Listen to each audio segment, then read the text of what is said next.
They changed again to Mountbatten, Bourse-Lyon, which is the name of the Queen Mother, and Guelph. The word Guelph is the key word there because that's the Venetian connection, the Black Guelphs.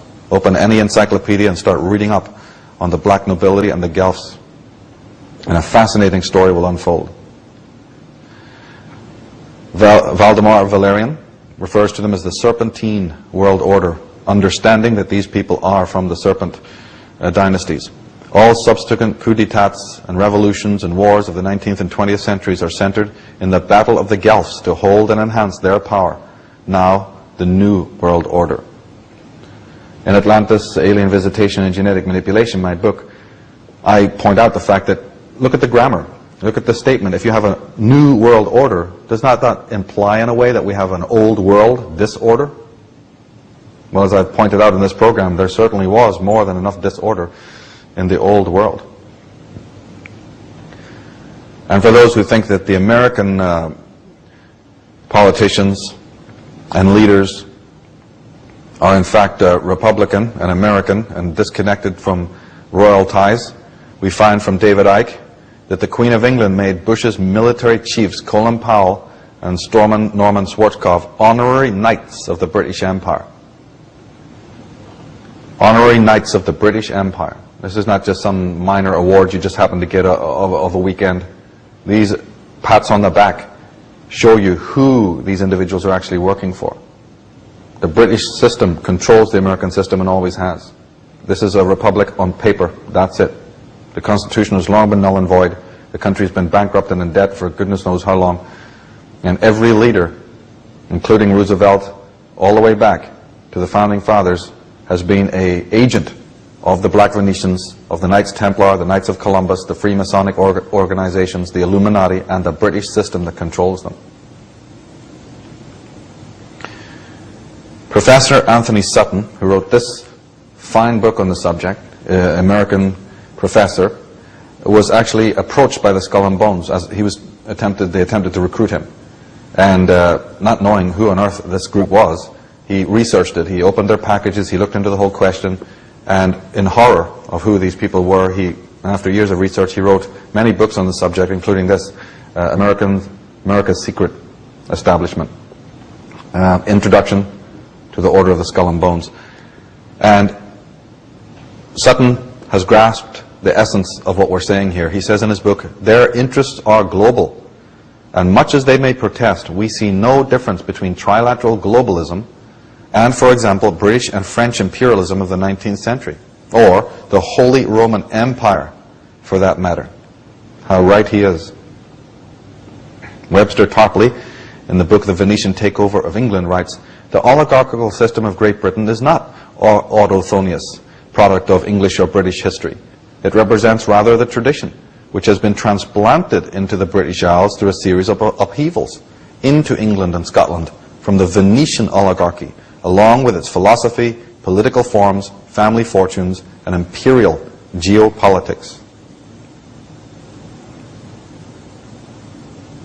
Jeffrey Steinberg, in The Last Empire in the History of the World, writes, these families constitute a financier oligarchy. They are the power behind the Windsor throne. They view themselves as the heirs to the Venetian oligarchy, which infiltrated and subverted England from the period of 1509 to 1715. And established a new, more virulent Anglo-Dutch-Swiss strain of the oligarchical system of Imperial Babylon, Persia, Rome, and Byzantine. So there you have it. There is a direct paragraph that shows you the connection. Incidentally, Switzerland, as we mentioned earlier, is where the headquarters of World Freemasonry is. And over the door in Zurich, Switzerland, you can go there yourself. And that's where the courts are. That's where the so-called charities of the world, like the Red Cross, are located, and many others. It's also where the world banks are kept, those secretive world banks. Well, of course they're secretive. The oligarchs don't want you tracking the checks, following the money. But you also have the headquarters of World Freemasonry. And over the door, plain as day for everyone to see, it says in Latin, Ordo ab chaos, order out of chaos. Implemented by the likes of Albert Pike and many of the politicians of the world. You create wall-to-wall evil, wall-to-wall debauchery, wall-to-wall license, and wall-to-wall chaos. You fund the gangs, you fund the terrorists of the world, You create so much upheaval that the masses, who are your real enemy, your real rivals, just come to you in a big line saying, help us, what can we do? Let's strengthen the powers of government. If it worked for Adolf Hitler and Genghis Khan, it works for anybody. The statesman and leading economist, Lyndon LaRouche, who himself has spent time in the federal stockade,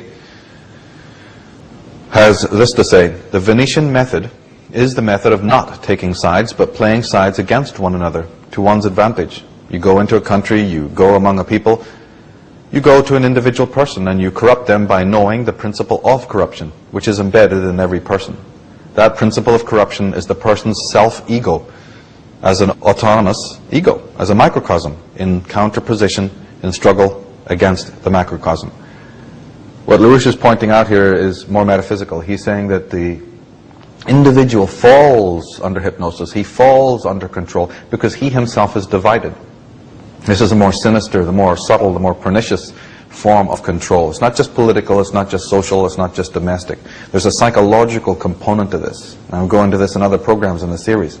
But this idea of being in conflict within is the perfect bedrock, the perfect state of affairs that needs to exist before you accept or you become blinded to the conflict around you. You're more susceptible to that kind of control if your body politic, your own republic, is in complete chaos.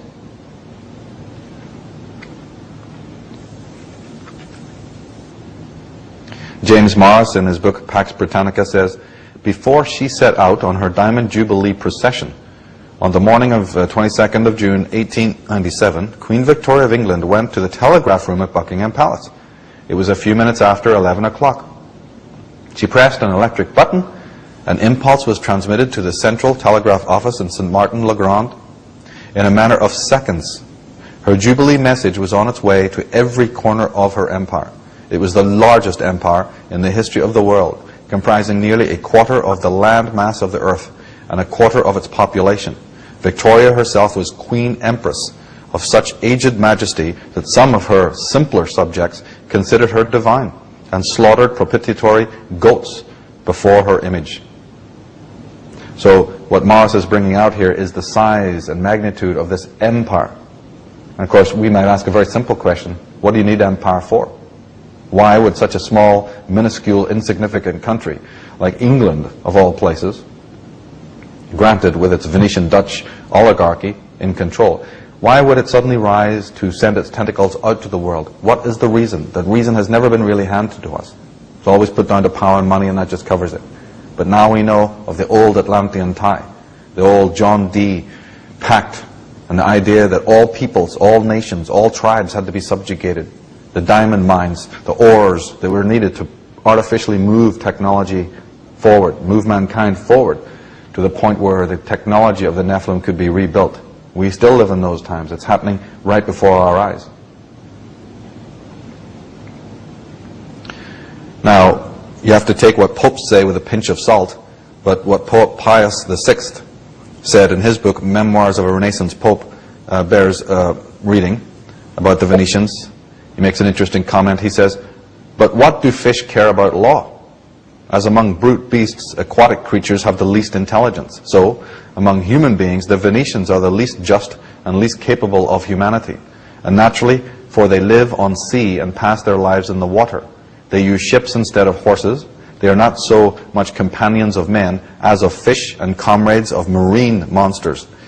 They wish to appear Christians before the world, but in reality they never think of God, and except for the state, which they do regard as a deity, they hold nothing sacred.